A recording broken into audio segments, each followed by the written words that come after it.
Olá, eu sou Lucas Emanuel, aluno do IFRN Campus Pau dos Ferros e vim apresentar um trabalho da disciplina de Projeto de Banco de Dados, coordenado pelo professor Jefferson Queiroga.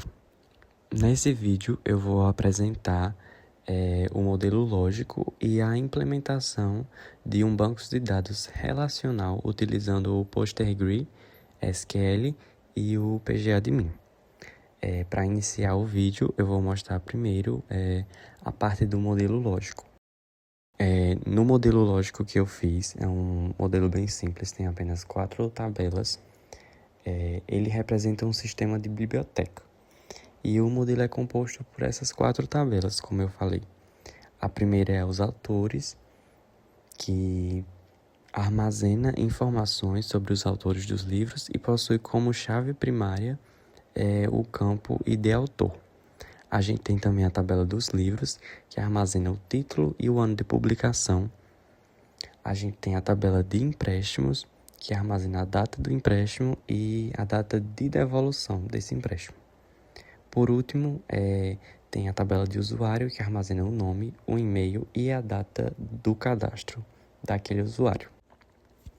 Bom, aqui na tabela livros, a gente tem como chave primária o ID livro e como chave estrangeira o ID autor. Na tabela dos empréstimos, a chave primária é o ID empréstimo, as chaves estrangeiras são ID livro e ID usuário.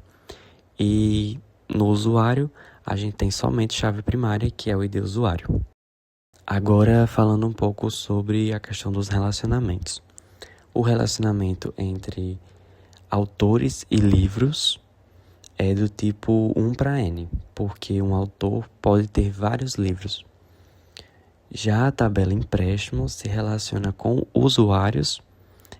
A tabela empréstimo se relaciona com usuários aqui embaixo e com livros também, registrando qual usuário pegou qual livro.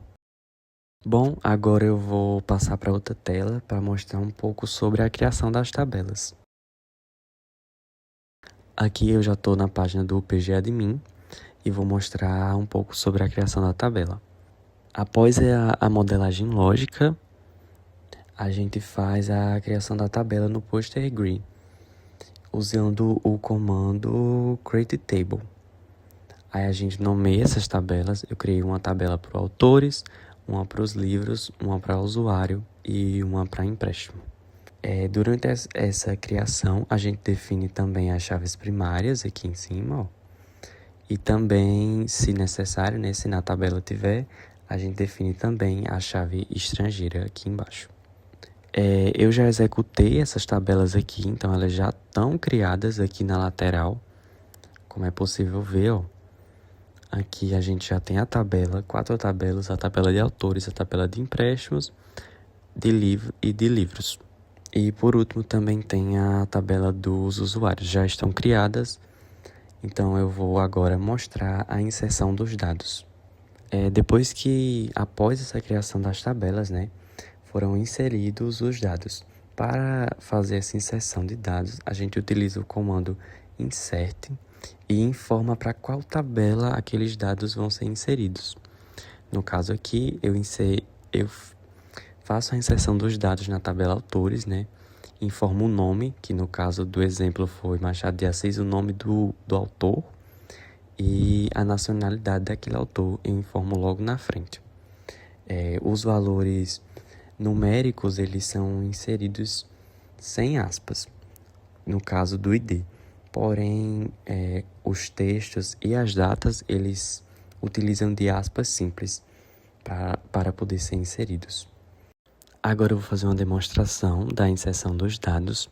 Eu vou vir aqui em autores e realizar a execução do comando. E executa, eu já tinha executado anteriormente para ver se já estava tudo correto. Aí aparece aqui que foi executado com sucesso. Aí como que a gente faz para ver, né, se essa tabela realmente foi criada com sucesso, se os dados foram inseridos certos? A gente utiliza do comando select from e informa qual tabela a gente quer ver. Esse comando é basicamente para mostrar, para exibir os dados dentro daquela tabela. No caso, a tabela que eu realizei, a inserção dos dados foi a tabela autores. Então, a gente vem aqui na linha dos autores e realiza a execução do comando. Após essa execução, como é possível ver, aparece aqui embaixo. Ó, eu já tinha inserido outras 2 vezes. Por isso que a gente tem 6 dados, mas no caso, quando insere somente uma vez, vai ficar somente o 1 e o 2, que foi esses dados aqui.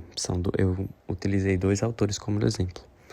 Pelo fato de eu já ter feito isso outras 2 vezes, aí ficou 6 colunas, mas o normal mesmo, quando a gente insere os dados pela primeira vez, vão ficar somente essas 2 colunas aqui, A1 e A2, tá certo?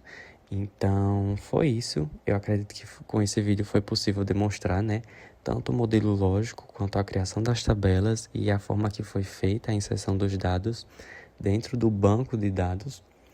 E eu espero que tenha ficado bem claro a minha explicação nesse vídeo.